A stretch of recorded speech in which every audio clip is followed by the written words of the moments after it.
Adobe has gone and changed our Premiere Pro export page. But while the best settings for exporting from Premiere Pro remain the same, where everything is now on the page is all different. So these are the new steps to upload the best quality video to TikTok. Over here, let's go. Once you are in your edit, you need to make sure your sequence settings are correct for TikTok. The main setting is the aspect ratio. You want to make sure that you are at 1080 wide and 1920 vertical, and that you've got the right frame rate, and that's about it. And then once you've finished all your corrections and edit, you want to export, and you can either do that by clicking up here, selecting export, or if you're on the PC you can press Control M, or on the Mac Control M, which is what I'm on.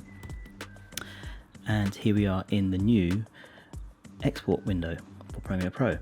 So what we've got on the left here are some presets for YouTube, Vimeo, and I'm sure that at some point TikTok is going to be in here, but at the moment it's not. And but when it is, it'll make this video quite redundant, I'm sure. But it's good to know all the settings that I'm going to explain here, because you may want to tweak the export to get maybe a shorter render time or a shorter file size, depending on what your needs are. The first thing we can do is rename the file, and I'm going to rename it as TikTok 01, and then in location you can select the folder that you want the export to download to, and in here preset, so you can use one of these presets here, but we're going to be customizing the entire video export settings. So even if you set this, later on you're going to go down here and you're just going to click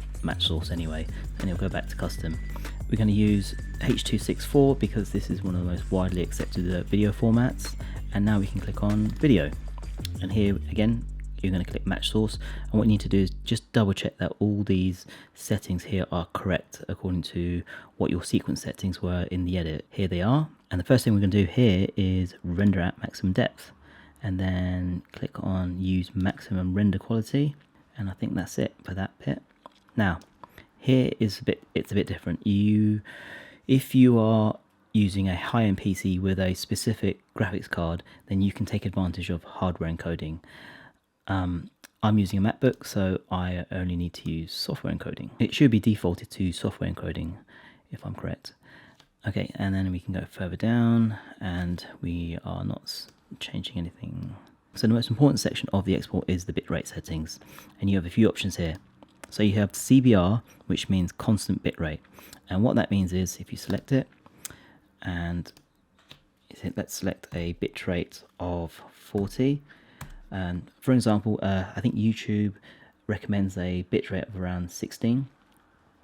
40 is a really high bitrate, which means a really high quality video, and it really bumps up the file size, if you can see here. But what that means is the bitrate will be consistent across the entire video. It doesn't matter what is happening in the video. If there's not a lot of motion, not a lot of effects, it will be 40, and that means that you may be rendering a video that's unnecessarily too big. What you can do is pick VBR 2 passes, and what you can do here is we can select a bitrate of around 20, a bit lower, but what will happen is Premiere Pro will analyze the video, and where there are sections with high motion, lots of effects, it will increase the bitrate to make sure that there's enough quality in that section of the video, and then it will reduce the bitrate when there are areas of low motion and not a lot happening, for instance a talking head section. And what happens is you get a much smaller file size and a corresponding shorter render time.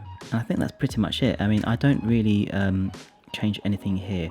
What you can now do is go up here back to the top, and what you can do is you can save this and use the preset again when you create another TikTok video. Alternatively, I'm going to have this preset available for free, and you can find it in the description below. Once that's all done, you saved your presets.